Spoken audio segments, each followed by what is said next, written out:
Ladies and gentlemen, welcome to TechGig webinars, our endeavor to empower techies.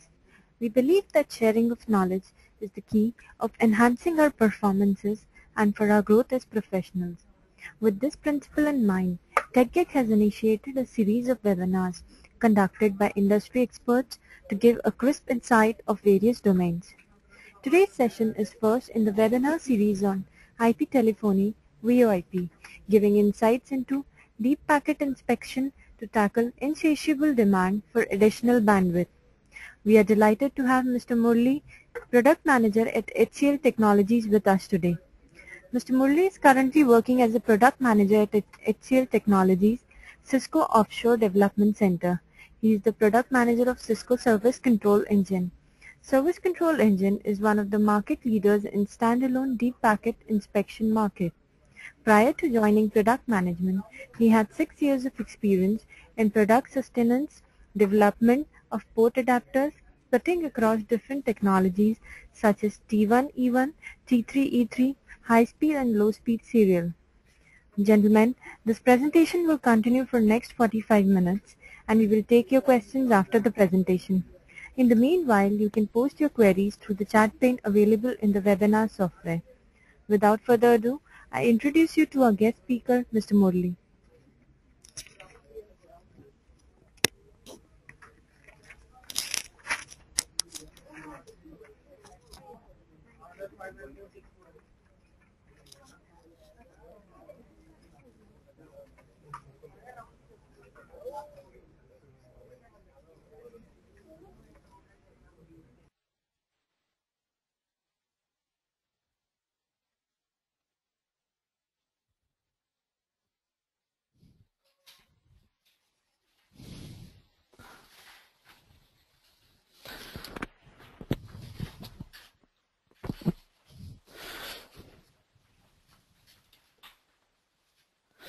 So, good evening everyone. My name is Murli and I'm working as a product manager at HCL Technologies. So I welcome you all for this webinar on DPI. So first let me thank both TechGig and HCL for providing me this opportunity to host a webinar on DPI. For the next 1 hour, let me talk about DPI and also focus on how DPI is going to tackle the needs for higher bandwidth demands. So in this presentation, I've tried to incorporate, answers for most of the questions raised in TechGig forum. However, with a few exceptions, because the presentation is mainly going to focus on why DPI, or rather how DPI is going to address the challenges of the service provider market. And the scope of the presentation is not about the technical details of DPI. So how DPI works with encrypted packet, or rather how DPI will work in a secured environment, will not be focus of this presentation. So I've cautiously avoided indicating about all those scenarios in this presentation. So the agenda for the presentation will be to talk about what is DPI and what are the challenges that are faced by service providers, and how DPI is going to tackle those challenges. Then we will touch upon what is standalone and integrated DPI. Then I'll also give you a brief overview about the DPI market and how the revenue forecast for the DPI market would look like in the coming few years. And I'll also give you a brief introduction about the various DPI players in the market. And before I go to the presentation, I just want to give you a brief note. DPI is not only catering to the service provider market, so DPI is kind of a technology that can cater to various other markets such as security, service, enterprise, and higher education as well.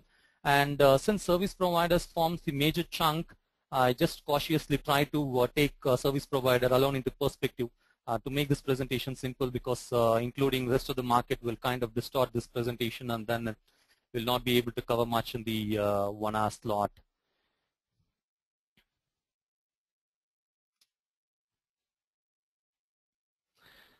So before we try to understand the service provider challenges, let me give a quick overview of what is DPI. Then we'll look into the service provider challenges. Then we'll revert back to DPI part and how DPI is going to address those challenges.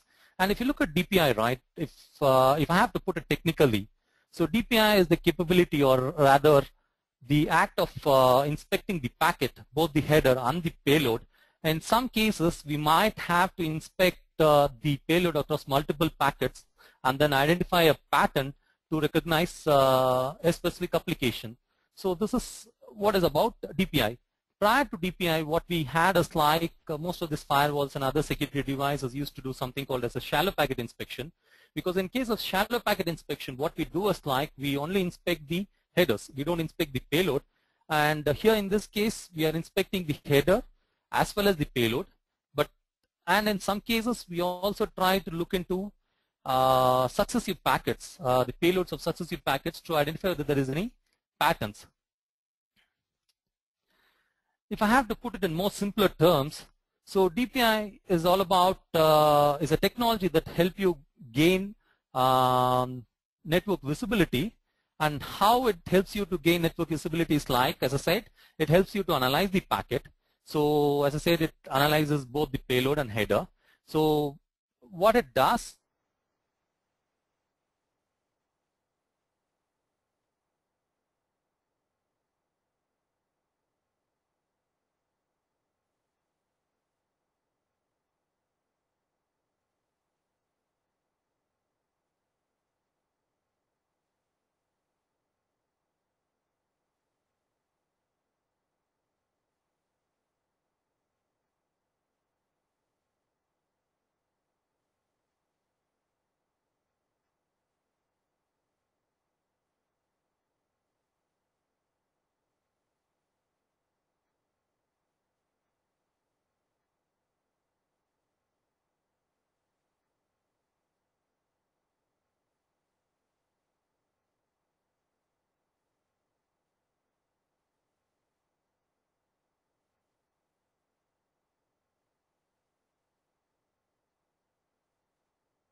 that if someone has been using internet for more than a decade, we can easily feel the difference. I mean, if you look at what is the speeds that the service providers have been offering to us in 2000, it's completely different from the speed that has been offering to us in 2010 or 2012.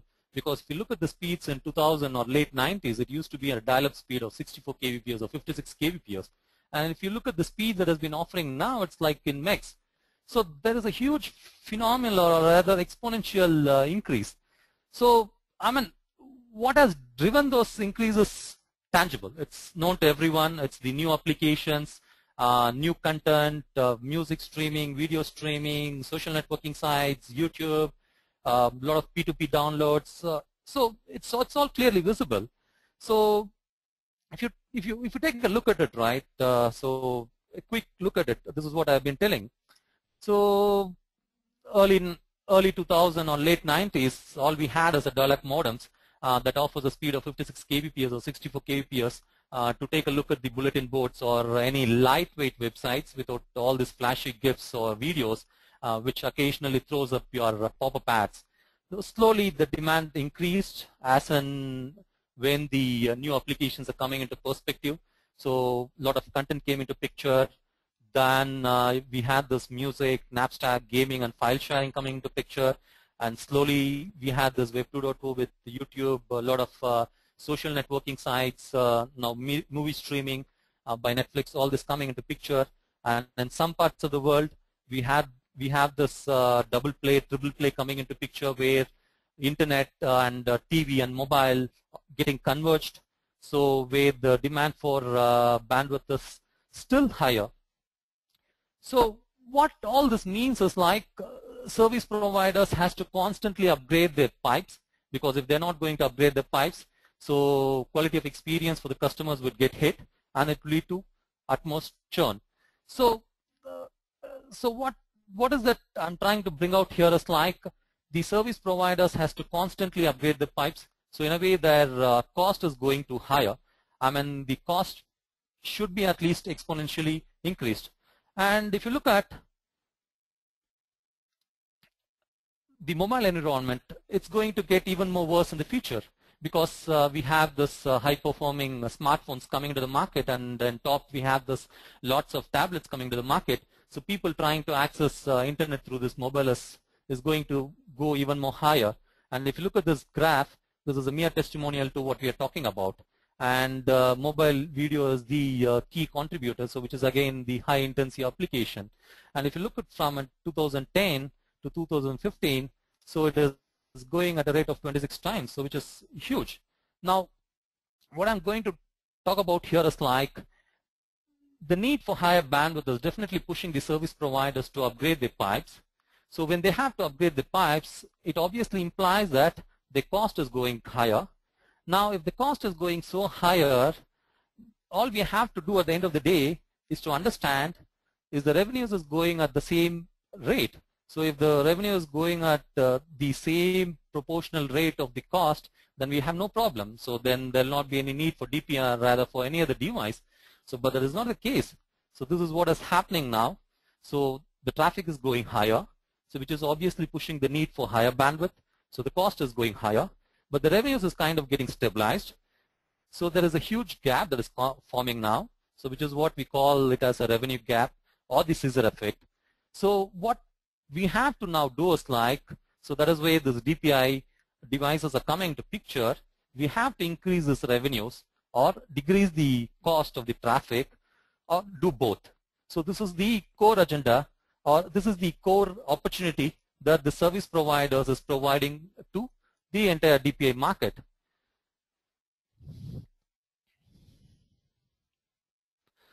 However, there are some sections of people which call this as a myth. So there are a few like Motorola which they have written a exclusive paper on it saying that this is not a reality, this is a myth. But anyway, we cannot completely rule out this scenario on the basis of what is happening. Though this might not be reality across the globe, but it's definitely a reality in some part of the globe with a few of the service providers.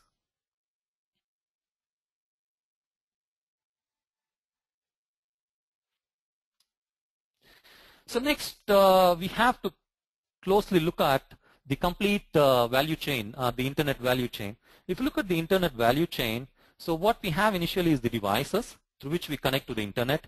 Then we have the service providers who offer the underlying infrastructure. So with the service providers, we have both the virtual operators, so who doesn't own the pipes, but they hire pipes from someone else, and they offer services on top of someone else's infrastructure. And we have this pure network-based operators, someone like British Telecom or Airtel, Vodafone, who own both the infrastructure and the services. So the next we have is like aggregators and over-the-top providers and the content application providers. Now what we have to figure out is like which section of this value chain is capturing the higher value. So that is what is key, because whoever is capturing the higher value is the one who is going to make big money. If you look at the entire value chain in that sense of who is going to render higher value and who is going to equally capture higher value, thereby increasing their overall bottom line revenues. So if you look at that, so majority of the people are either the content providers or the OTT or the devices. So in case of the content providers or the OTT, let us take a few examples. So for instance, Google. So Google is making lots of money, so through ads. So, and again, Google is using the existing infrastructure that has been offered by the service providers. And why Google is able to make so much money? There is no one else better than Google in this world who can do precise targeted advertising. Then the other, next we have this YouTube. I mean, YouTube is again making profits. So there is no better site than YouTube, which hosts so many videos and then doing better in terms of hosting the videos and monetizing them.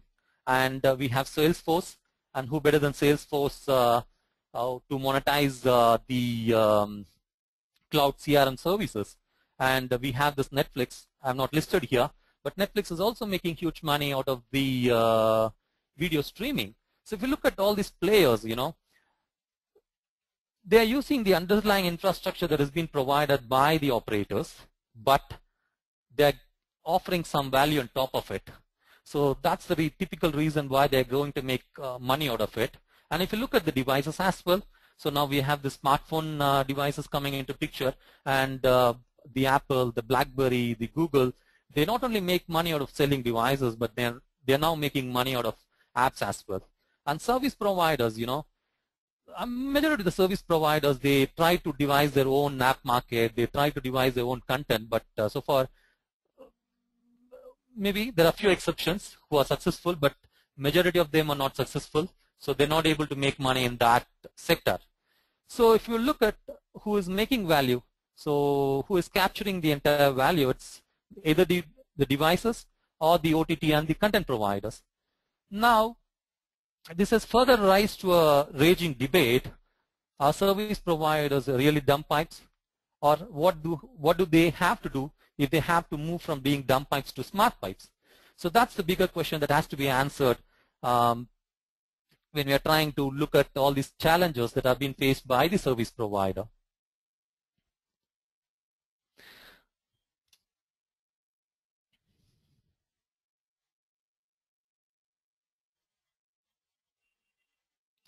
So if you look at the current scenario, right?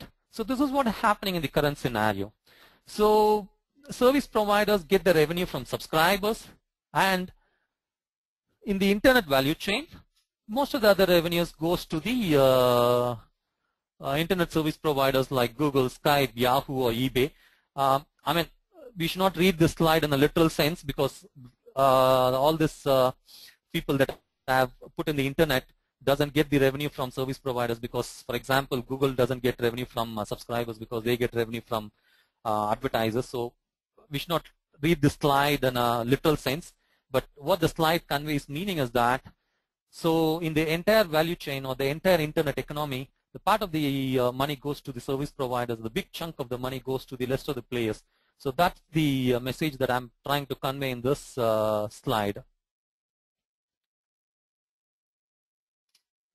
The post-DPI scenario. So, I mean, let us try to figure out how DPI is going to address all these challenges, but at least for now, okay. So at least for now, let us talk about how the scenario will look like in a post-DPI environment. So in post-DPI environment, what we are trying to focus is like service providers can offer more value-added services to the subscriber by themselves. So a few of the services I've listed here. Again, I'll talk about them in detail in the forthcoming slides. So by offering the services, the amount of revenue that we get from the services that we get from the subscribers can be increased. So that is an additional increase in revenues. Now, what we are going to figure out is like, we are going to figure out the new service revenue model, which is not only B2C, which is again a B2B. So where we are trying to draw revenue from the content providers or the over-the-top aggregators. So that is again one area where we are looking at. So if you look at the earlier slide, so there is only one source of revenue for the service providers. So if you look at the post-DPI scenario, what we are trying to focus is like a two-sided revenue model. So one source of revenue comes from the subscribers. The other source of revenue comes from tying up with the aggregators, content providers, or the over-the-top video providers. So I'll talk about in detail how to do that, but I just want to give a brief picture about how DPI is going to convert the service providers from being a dumb pipe to a smart pipe. And the other thing to note down here is like, we are not pushing service providers to do what Google is doing, or rather what Netflix is doing, because not to collide with them. What we are trying to do is like to collaborate with them and then try to draw some revenues from the content providers and over the top providers as well. Now let us, so far we have seen the challenges. So we have seen the major challenges as traffic explosion. So how the traffic explosion is driving the cost and pushing down the revenues. And the second thing we have seen is like the internet value chain and who is capturing more value, thereby who is making more money out there, and what is the position of service providers in those entire value chain. And we have seen what is the current scenario this looks like. Then we have seen what is the scenario would look like post DPI. Then we have also seen service providers now currently has one revenue model, which is B2C. Now we are trying to focus on the two-sided revenue model, which is both B2C as well as a B2B. So that is one thing. So how are we going to do that? Is like we have suggested to do. We have suggested that DPI would offer enable service providers to offer some value-added services. So what are the value-added services? How we can collaborate with the content providers? We'll take a look at it. But here we'll take a look at it how DPI will address those challenges, or primarily how DPI is better positioned, because there are lots of other devices that can do part of the functionality, and so we have to figure out how DPI has the unique ability to do that. The unique ability comes in terms of packet inspection, because that's what we have seen in the initial slide, because DPI has the ability to inspect both the payload and header, and it can match the payload across consecutive packets to identify a pattern and then figure out to which application does this packet belongs to. That kind of a granularity will not be provided by any other device. So at the end of the day, if some service providers wants to know how much of YouTube is occupying the entire bandwidth, they can get that number. Or rather, how much of BitTorrent is occupying their bandwidth, so they can have the number. So that kind of a network visibility is what is being rendered by the DPI. So we are not talking about in simple protocols, you know. What is the HTTP usage in the service provider network, or what is the video usage in the service provider network, or rather what is the RTP usage in the service provider network. So we are not talking about the L3 or L4 protocols. What we are talking about is the application-based usage. That kind of a granularity will be only driven by the DPI. So that's where DPI is gaining more prominence. Now the other part is like once we identify which application, to which application does this packet belongs to, the next part is to identify to which subscriber does this packet belongs to. Because we might have different set of policies to each subscriber, so we might have to differentiate subscribers. So the key is to identify to which subscriber does this packet belongs to. Now we have developed a two-way mapping. So to which application does a packet belongs to, and to which subscriber does a packet belongs to. Now we have to go for a three-way mapping. Finally, we need to understand what are the policies and plans for that subscriber. Now accordingly, we need to act. So for that subscriber, if the voice is only 15 minutes, and if he is going to talk for the 51st minute, then I have to cut down the call. So that kind of again, this account plan is very minimal, I mean very basic, very primitive. So what we can do with DPI is much larger than this, so I'll talk about it in later slides. So what I'm trying to focus is like how DPI is trying to map three elements. One is like try to identify the application and try to figure out to which subscriber does this application belong, to which subscriber is accessing that application, and then try to map what are the policies of that subscriber and then act accordingly. So that's the typical functionality of the DPI.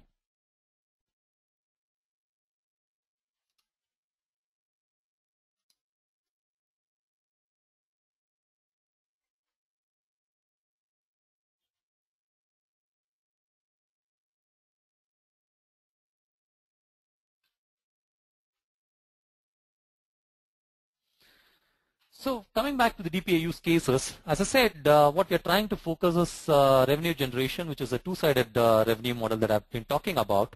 So one revenue model is try to offer some additional services to the subscribers and thereby generate more revenue from the subscribers. The second factor is like try to collaborate with the other providers.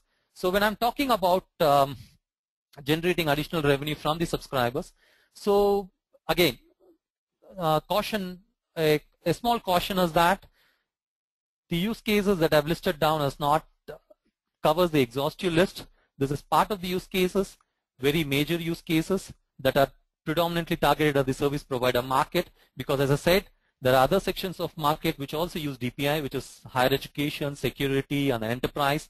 So those needs might be a little bit more, their needs might be a little bit different than the service provider, and over there we might have a different set of use cases. So this is just the sample use cases that I'm listing down, and it is not an exhaustive list. So this is just a note of caution. So first thing is like tiered pricing. So tiered pricing is like, see, initially like some 3-4 years back, all we had is like all you eat services. So it's a flat billing. So you pay 1,000, you use the entire internet. There is no cap whatsoever. And from that model, we have evolved to a very basic tiered model. So stating that, okay, you pay 1,000 rupees and then you can use up to 5 Gbps, and you pay additional 500, you can use up to 10 Gbps. So that's one level of tiering that we are seeing right now. And this level of tiering can be done pretty much by other devices as well. Now the third level of tiering is what we are talking about, can be done with the DPI, which incorporates the usage based on the service. Now that tiering, what I can say is like, I have a plan. So what I can define as like, so I have a plan. So all the basic web services are unlimited. So browsing is unlimited, but YouTube, I only define up to a limit as 500 megs. Then Skype, I only allow the user to make Skype call for 60 minutes. And we can define such tiered services, tiered plans or a cap based on services. Now that kind of a granularity can be brought in with the DPI. Next is bandwidth on demand. So again, small service providers are rolling this out, so which we call it as a turbo button. So they can buy bandwidth for a certain duration of time and use it. And this again can be done with some of the existing devices. Again, how DPI will be differentiated over there is like, again, services based bandwidth on demand.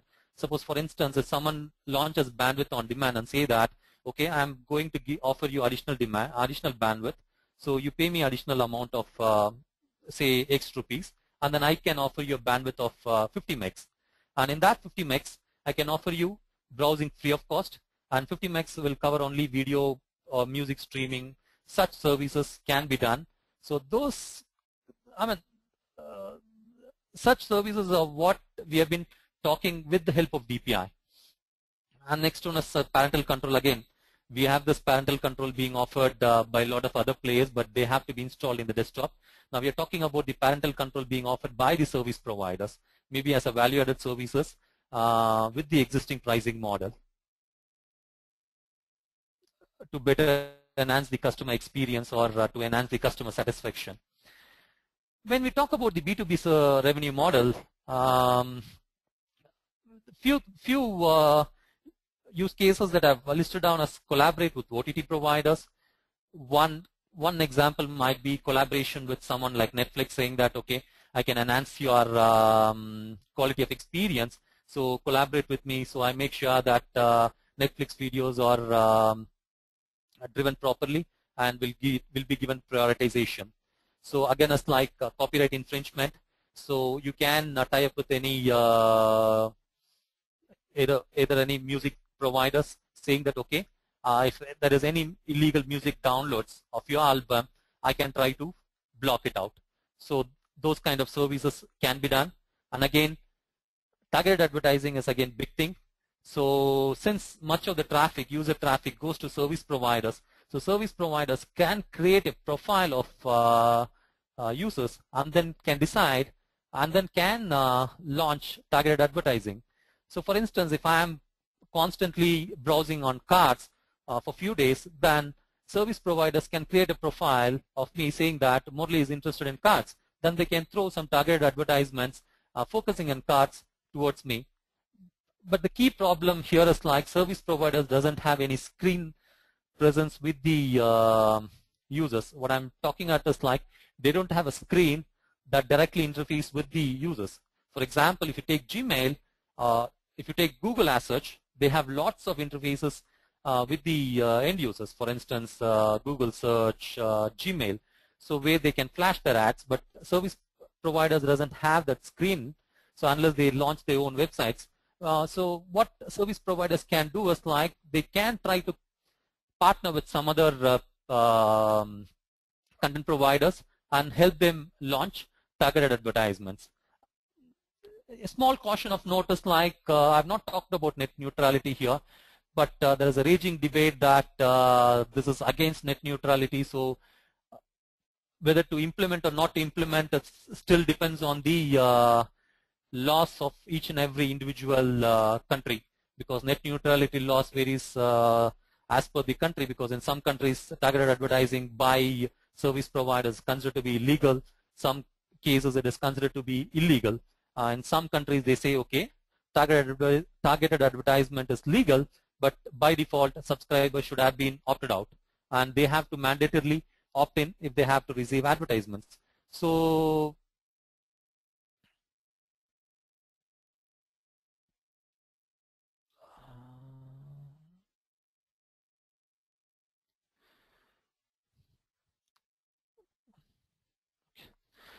there is a with regard to targeted advertisement, there's a, I mean, not only with targeted advertisement, with regard to a lot of other use cases as well, there is still a raging debate whether service providers can incorporate all those services. So that's a debate that's still going on. I just want to give a brief introduction about that. So net neutrality laws varies according to the country. So whether a service provider can incorporate all these use cases depends on the laws of that specific country. And the second use case is the cost management. So one use case that we have so far seen is the revenue generation, where the use case that I'm targeting, or which I am talking about, is like more focused on increasing the revenue for subscribers, either through B2C model or through B2B model. Now we have to focus on the other part, because what we have seen earlier is like traffic explosion leads to the increased cost. Now we have seen how to increase the revenues. Now we have to see how to manage the cost. Now from that perspective, there are two key things. One is network analytics, another is traffic shaping. Network analytics is, it merely gives you a peep into what has been, who has been using your internet and how people are using your internet. As I said earlier, DPI has the ability to identify which application is currently running on your pipe. So it gives you a sneak preview into it, who is occupying, which application is occupying the majority of your bandwidth. So that kind of a network analytics will help you to either launch some services or to define your traffic shaping policies. For instance, if you find out through your network analytics, P2P is forming your major chunk of your bandwidth, then you can define some traffic shaping policies to curtail P2P alone, and you can do so for specific subscribers alone. So that is again possible.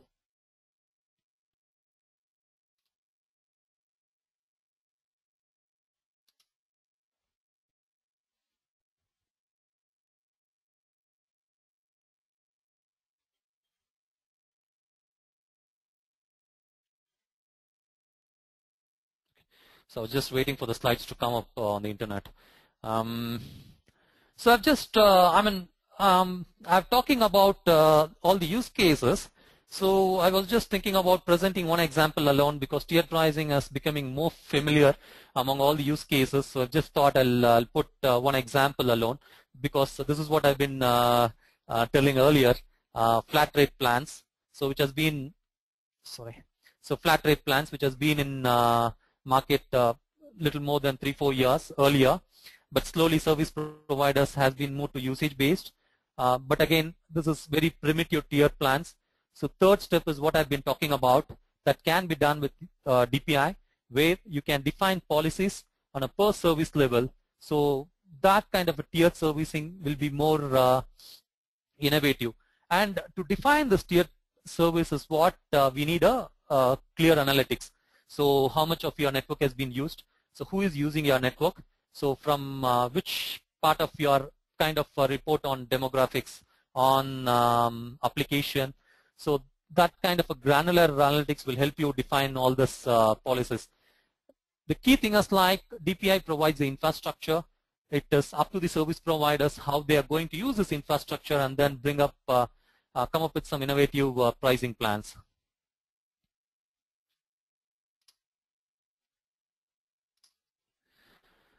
So these are some of the use cases that is primarily targeting service providers from being a dumb pipes to convert themselves into a smart pipes.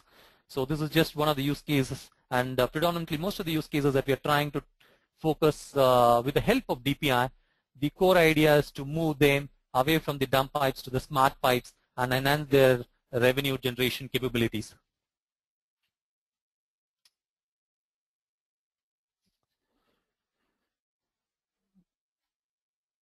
So I'll possibly take a look at all these questions. I mean, I'll take a look at all these questions and answer them towards the end of presentation because there are a few more slides. So I'll cover them and then I'll try to answer all the questions post the presentation. So far we have seen the challenges, and then we have seen how DPI is uniquely poised to address those challenges, and then we have also seen some of the use cases that can address those challenges. Now, even within DPI, right, what we are talking about is like a generic DPI market. Now, within the DPI market, there are two kinds of DPI product. One is a standalone DPI product, another is the integrated DPI product. So standalone DPI product is thus nothing but DPI. So its only functionality is DPI, and it does nothing but DPI. And standalone DPI product has been in the market for little less than a decade, and it is mostly a bump in a wire functionality. What I mean is like it can be inserted inline into the network, and it doesn't alter any of your packet. It just receives the packet, inspects it, and then throws it out after applying some relevant policies on it. Now, the other product what we are talking about is like integrated DPI product.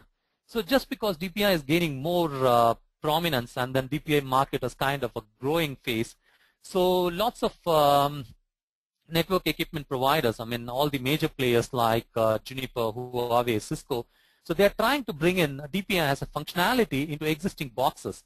I mean, when I talk about existing boxes, it's like into the existing routers, switches, and gateway.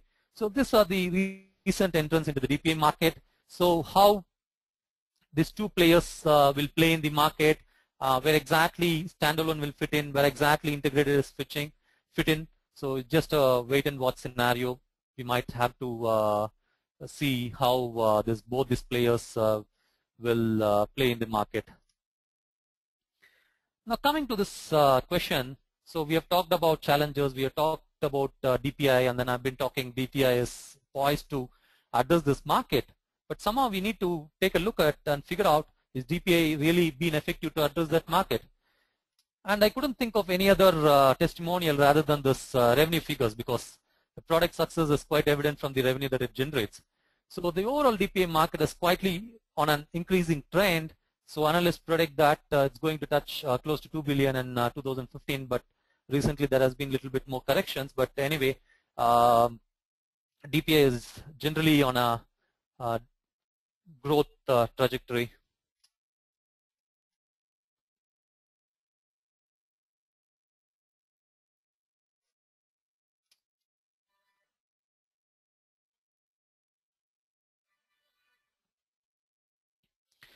So if you look at the players of DPI, I've just given a brief intro about all the players of a DPI. So there are pure players. When I call pure players, they are the standalone players. The main offering is DPI. So we have Sandvine, Allot, and Procera, along with Arbor and Eloquia. And there are this network equipment providers who are offering a DPI product. So in that we have a Cisco, Juniper, and Huawei. And we have this mobile gateways, which has a DPI as a functionality. So in those market, we have Nokia, Siemens, Cisco, and Ericsson. And we have other routers and switches that has DPI as a functionality. That is Redback, recently acquired by Ericsson, and then Cisco, Alcatel-Lucent. The first three markets are kind of a standalone DPI. The rest two are the integrated DPI players.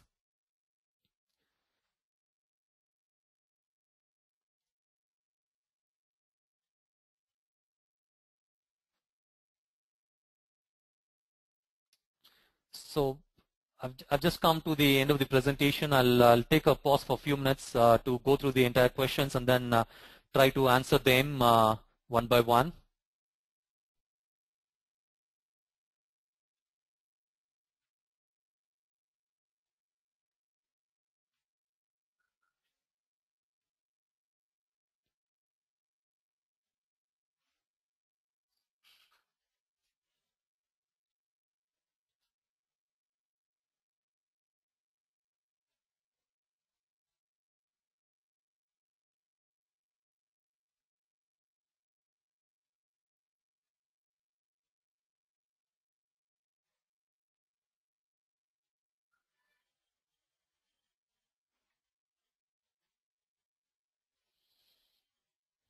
So the first question is it same DPI that we are doing with Cisco IPS? So Cisco IPS, if I remember it correctly, it's kind of a security device. But I mean, there are more and more people. As I said, DPI is not catering only to the service provider market alone. It is catering to the security, and it's catering to the service enterprise and the higher education as well.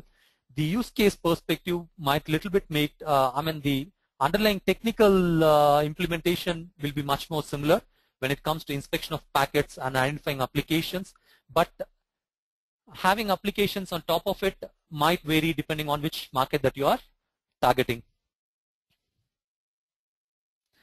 The second question is like, where is the DPI being used in the network? Now, how is it going to reduce the cost of the service provider? Okay, so I've tried to cautiously avoid this question because I thought it will be too technical.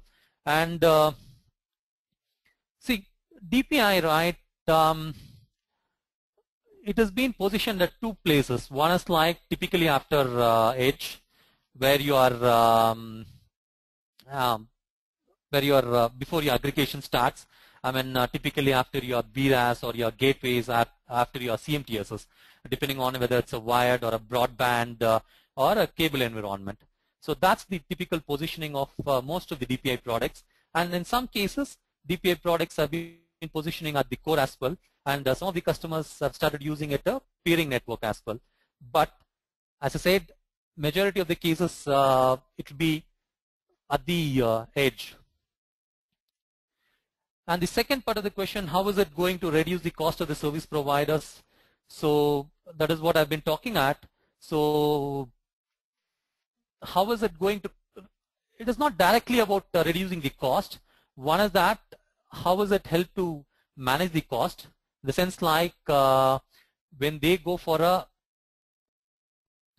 when service providers sees that, okay, I'm reaching a saturation point, I need bandwidth requirements of the subscribers are going higher, and then when they have to take a decision whether they have to upgrade their pipes, at that moment DPI analytics tool can give you a clear picture what is the cost for the increase in bandwidth. And if they feel that the increase in bandwidth is coming because of some unlawful browsing practices like P2P, they might not go with the upgrade.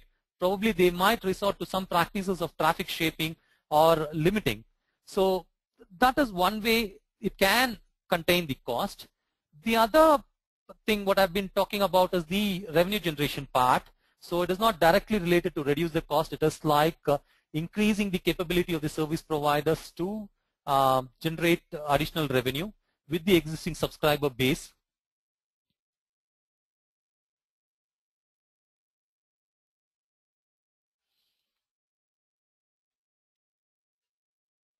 The third question is like, irrespective of the application change, is not a change in the number of users using internet also a contributing factor? See, number of users using internet is a contributing factor, but if you look, see, if you take the scenario, there is no change in the application. The applications has been constant, so the users alone are increasing. So when the users alone are increasing, your revenue also increases proportionally. Now the problem comes, your users are increasing proportionally, but your applications are also increasing at a much higher rate. So the revenue is going at a linear pace, but your application change, which is driving the need for higher bandwidth, is pushing the subscribers to bring in more and more pipes. So they're not drastically increasing the cost of the internet as well.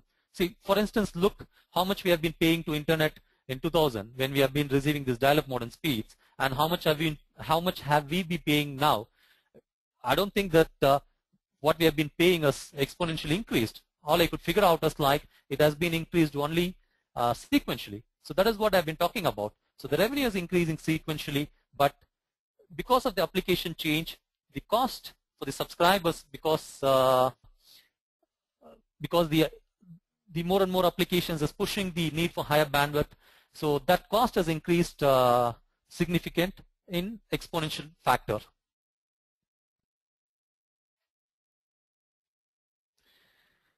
So the fourth question is like, a properly configured firewall can also identify the application to which the throughput belongs to, isn't it?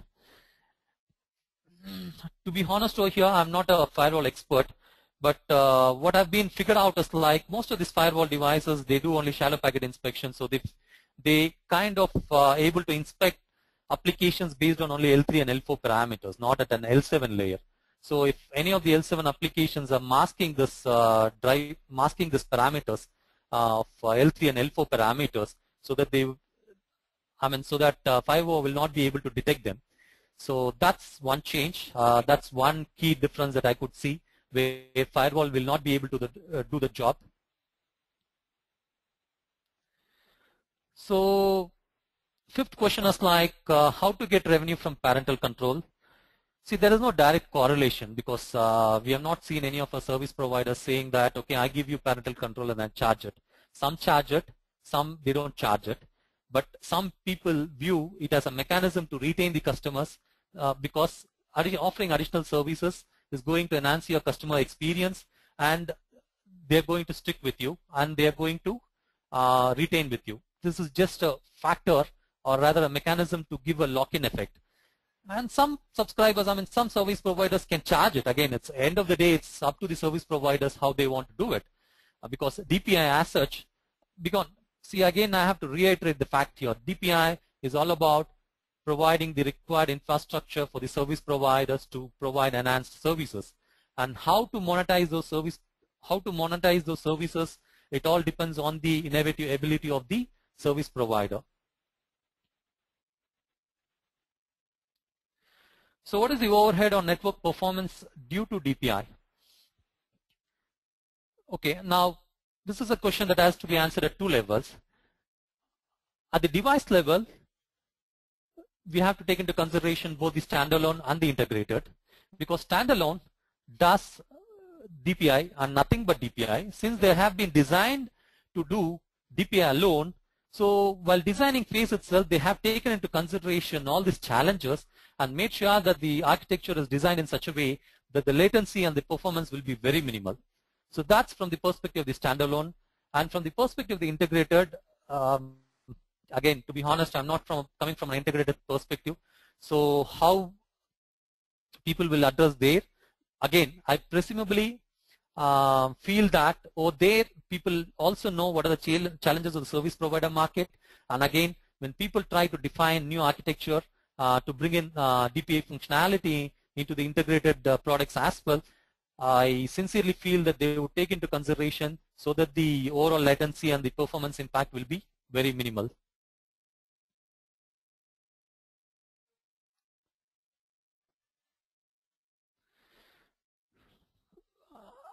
What about privacy issues in analyzing traffic and capturing data doing DPI?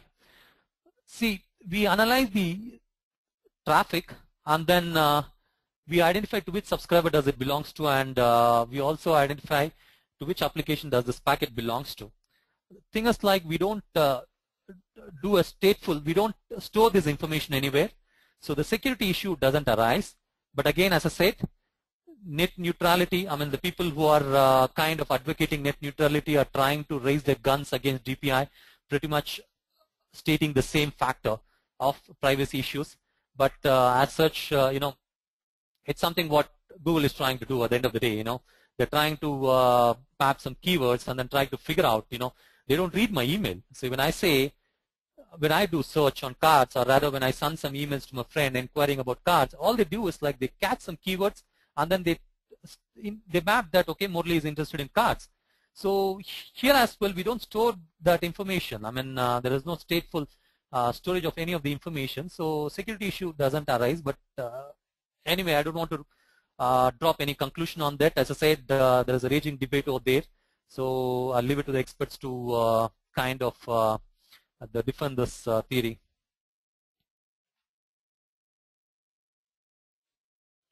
So could you please give me more examples for collaborate with OTT providers?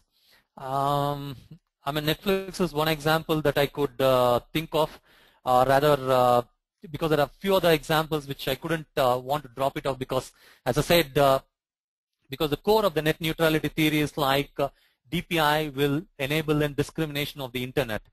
When we collaborate with the OTT providers, when we say that DPI can collaborate with the OTT providers, it's like stating that there might be a little bit more discrimination. So it's still evolving. Again, this is just a possible scenario that we're putting forward with DPI, and how it will be received by the market in spite of all this net neutrality. So it's still, we have to still look into it.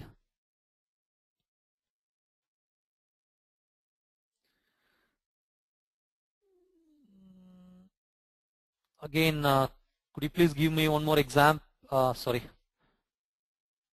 Doesn't DPI can be seen as an intrusion into one's privacy? So I've just answered this. So what DPI can do in increasing bandwidth? I mean, okay.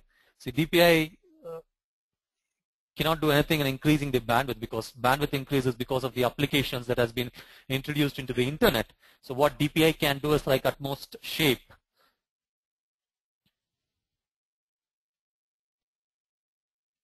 So how do you implement DPI in a VPN scenario? So again, as I said, I'm not going to talk a little bit more on the implementation details over here because if I have to talk into this, I mean, this will be more into the implementation specific, how we are going to do that and how we are going to achieve this. Maybe if required, we might have to take it a little bit more offline.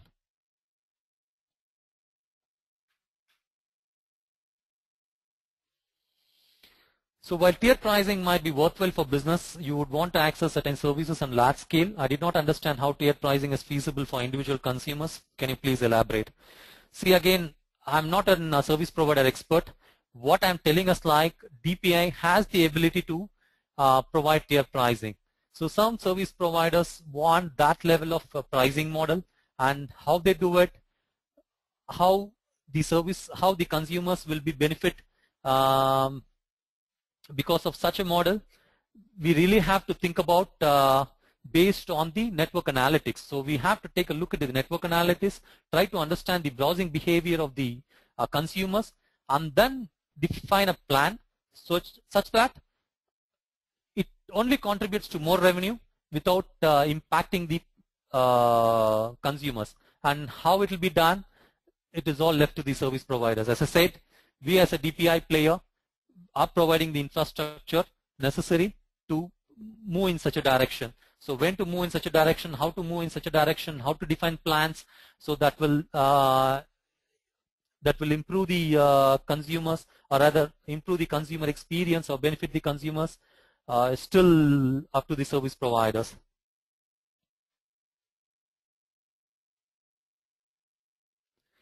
So 3GPP standards of LTE supports lawful interception. Is DPI going to add any value or business options to the hardware manufacturers of LTE? I'm really not sure what you mean by adding value to the hardware manufacturers of LTE, because lawful interception as a service can be done at various levels. It can be done at DPI as well. And for 3GPP standards as well, DPI collaborates with, because most of the services need not essentially be done by the DPIs alone. In case of mobile, I mean more specifically in case of 3GPP standards, so DPI can talk with the PCRF vendor, and then in collaboration they can offer the lawful interception, but I'm really not sure what you exactly mean, that how it will benefit the hardware manufacturers.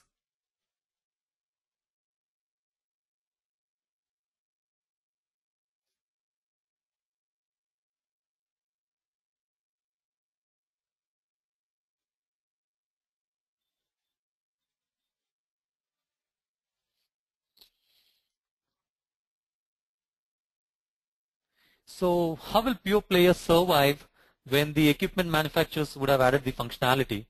So, I mean, that's what I've said in the course of the presentation, because as integrated players are coming into the market, so we still have to check it out how they will fare, because right now integrated and the standalone will still have their own space to do it. So how each one will play in the market, we just have to look forward and then see how far we will be, how far each of the players will be able to create a unique space in the market. But what is happening is, like, most of the standalone players, including Sandvine, Allot, or Cisco, they claim that the feature or the functional, the velocity, the feature velocity of the standalone is much higher than the integrated players. So it would take certain amount of time for the integrated players to match that level. So once integrated players match that level and both can render the same amount of functionality, then we can also have to check it out whether both these people will render the similar performance.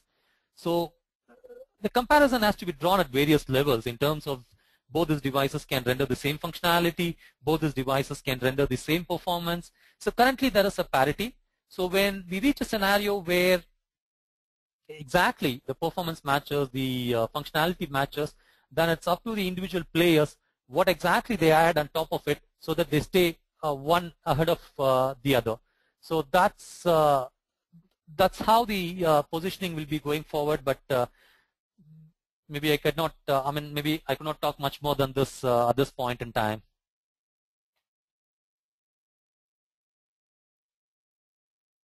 So there's one more question by on the privacy. I've talked about it earlier, so I'll just give it a miss.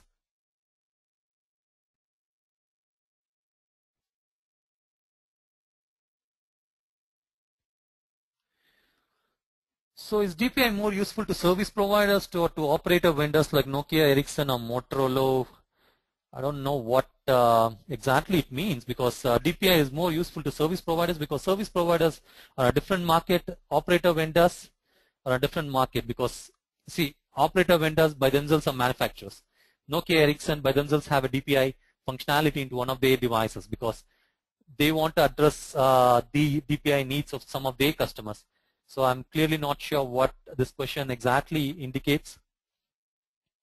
Are there service providers providing bounty hunting services for copyright infringements? I don't know, I'm not sure, but people are trying to incorporate copyright infringement by collaborating with certain content providers, for example, music albums or any other, some cases with books and other people, but whether they're offering any bounty hunting services, I'm really not sure.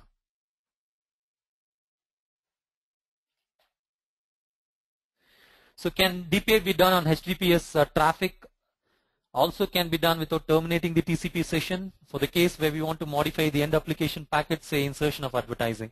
See, I mean, I've given a cautious message at the beginning of the presentation because I don't want to get into the details, because each of the players have their own proprietary methods to do this. There are challenges in terms of inspecting HTTPS, but each of their service providers have their own means to do it. This is more at a technical level, which I would not be interested to talk on.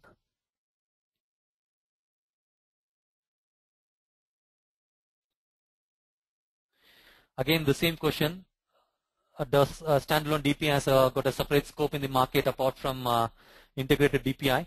So, I mean, we still have to wait and watch. I mean, at the end of the day, the simple answer would be wait and watch, because, as I said, both the products are not matching in terms of the performance, in terms of the feature. So we clearly could not put them on a same level playing field.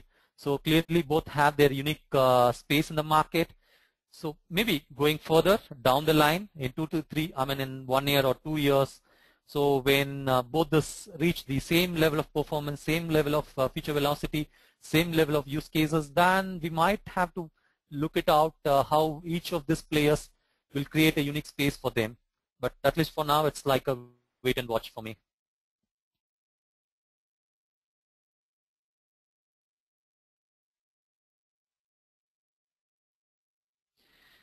So DPI can identify YouTube, Facebook traffic based on the IP header information like destination IP, source IP, or through inspecting the payload. See, again, I don't want to talk about the implementation part of it. So because, see, again, each does at each have their own way of doing it. But in short answer is like, yes, we look into it, all these things. We look into it, destination IP, source IP, and we also look into it payload. So I don't want to tell for which application we look into it payload, for which application you look into it header. It all depends. So I don't want to get into the technical details of the, or rather implementation details of identifying the application.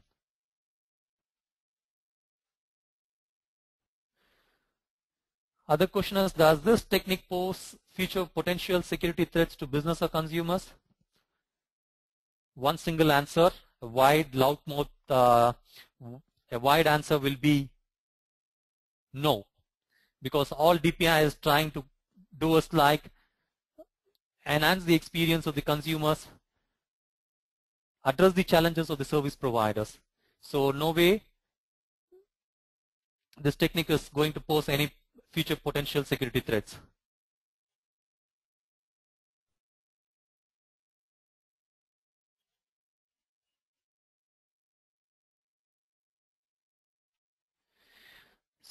The other question is like, if one subscriber is using YouTube at his full pace, how does one service provider ask YouTube for revenue and why YouTube will pay more money for his extra usage? See, I've talked about collaborating with OTT providers. Again, it's not straightly correlation with YouTube alone. Your question is right. Probably YouTube might not be interested in, but rather put it the other way. So if the service provider is using, if any of the subscribers using at a full pace, probably they can define a policy or a model saying that, okay, I'm restricting a YouTube user to certain megs. If you want to go beyond it, you pay me additional. Maybe that kind of a model is possible.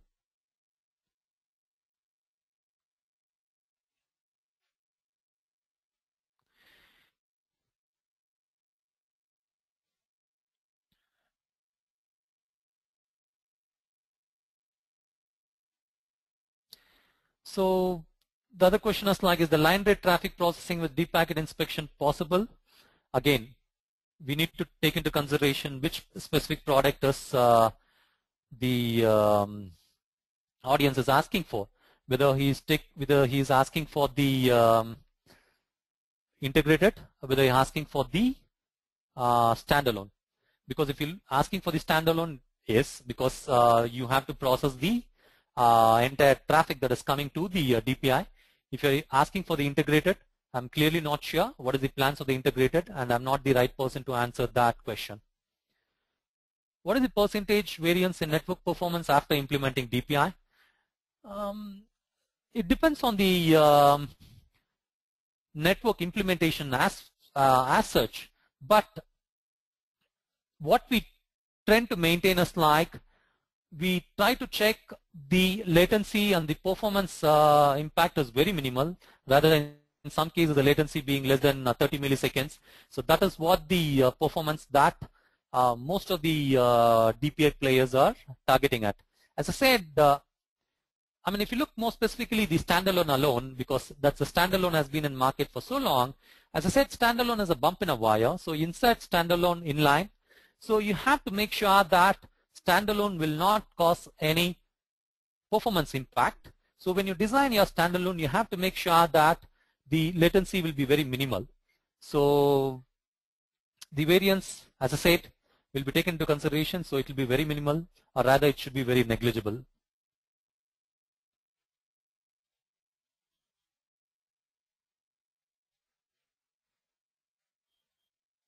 So which will be a better, standalone or integrated? See, again, as I said, we have to take into consideration what is the need of the consumer and then define which product will be better. But there will be a constant struggle between standalone trying to figure out, trying to figure out who will occupy, or rather who will occupy, who will gather, who will contribute to the growth of the majority of the market. But if you ask me which device is better, it purely depends on the need. So, and he's also asking for another question, are these devices already available? Yes, the devices are already available in the market. So that's the players that I've listed in my last slide. So the devices are already available. Both the standalone devices are available as well as the integrated devices.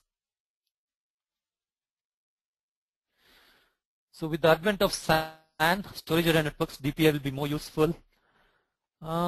I apologize because I have only little knowledge about SAN, so I cannot really correlate between SAN and then try to figure out how DPI will be useful, because SAN market will be more into the enterprise sector. So I don't know, maybe I'm not sure how exactly I can correlate DPI usage with SAN. So in principle, how does DPI help in tackling the increase in bandwidth requirements? So I guess I've answered this question. I've answered this in a different form while trying to answer a few of the other questions. So let me not get into it again.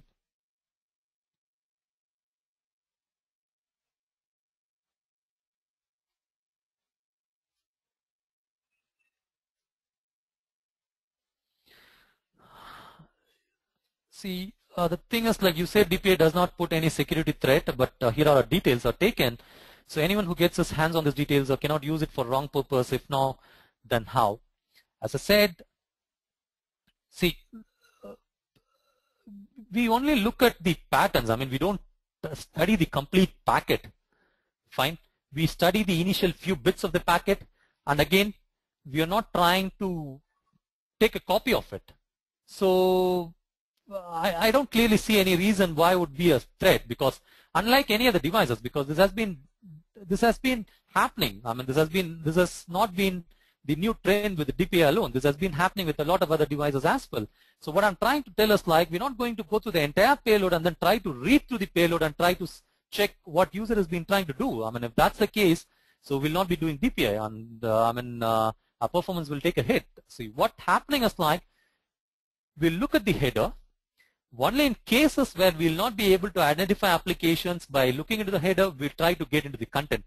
And again, we'll not look into the entire content. We might look into it, the content, the initial 1 or few bytes, that too 1 or 2 packets. Once the application is known, then there is no need for a DPI. So out of thousands of packets that you're saying in a single flow or a single session, we kind of inspect 1 or 2 or 3 or 4 packets and then try to figure out which application is it.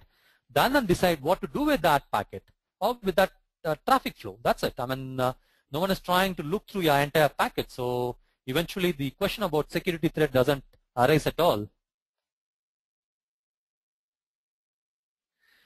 It seems the DPI is more centric towards service provider, not the subscriber, isn't it? See, if you any product, right? Basically, if you have to devise any product, you have to take a need. So as you said, I mean, as we all know, necessity is the mother of all inventions. So there should be a necessity. So the necessity for the DPI is coming more from the service provider. So what is the necessity from the subscriber for a DPI product? I mean, the necessity will be more from the service provider than the subscriber. So that's my honest feeling at the end of the day. So I've kind of answered all the questions, so I don't see any other questions popping up.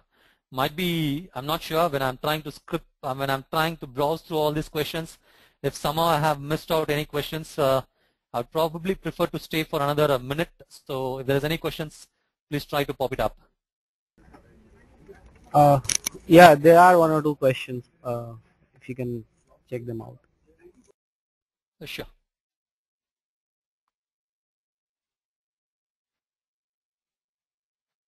Now I don't have it to my, okay.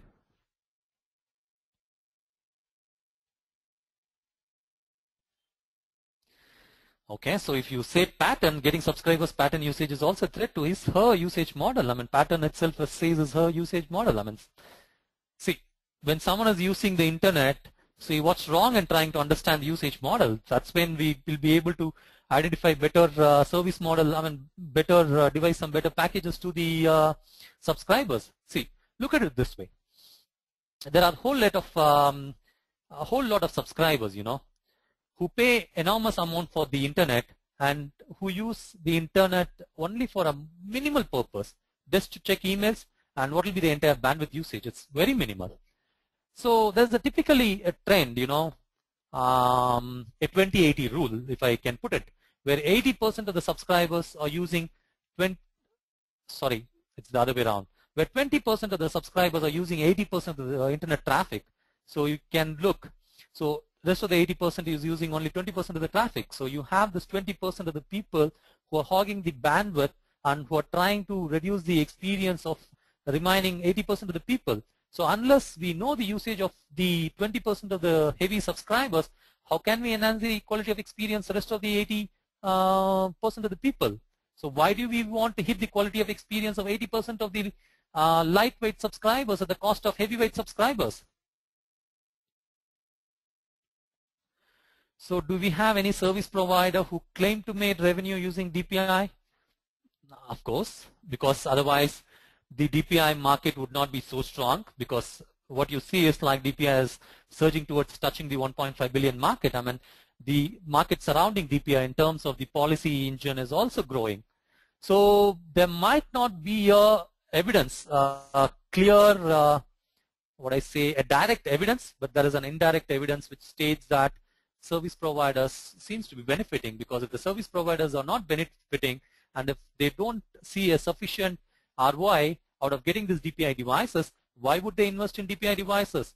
If they're not investing on DPI devices, why would the DPI market touch 1.5 billion or 2 billion in 2015? So, I mean, that's the indirect references to insist that service providers are able to make revenue out of DPI are either through direct or indirect means.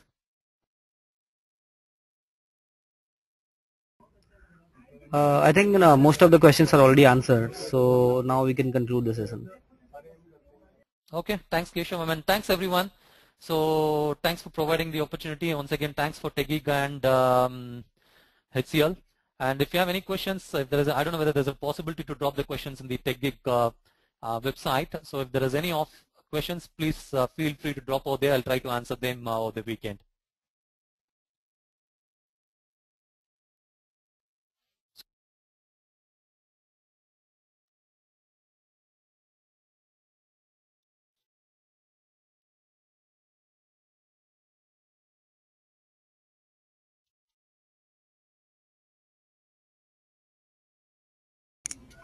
Thanks, Mr. Murli, for your informative session on DPI to tackle insatiable demand for additional bandwidth. It was indeed an enlightening session. I would also like to thank our participants for their support in making this webinar a huge success. The recording of this webinar will be available on techgeek.com by tomorrow. The next session in IP Telephony VoIP webinar series is happening on Friday, 13th Jan 2012 at 3 p.m. Topic for the webinar is development and verification or validation for unified communication products. We will be having Mr. Anurag Zain, Associate General Manager at HCL Technologies, as our guest speaker. So see you all Friday at 3 p.m. Thank you.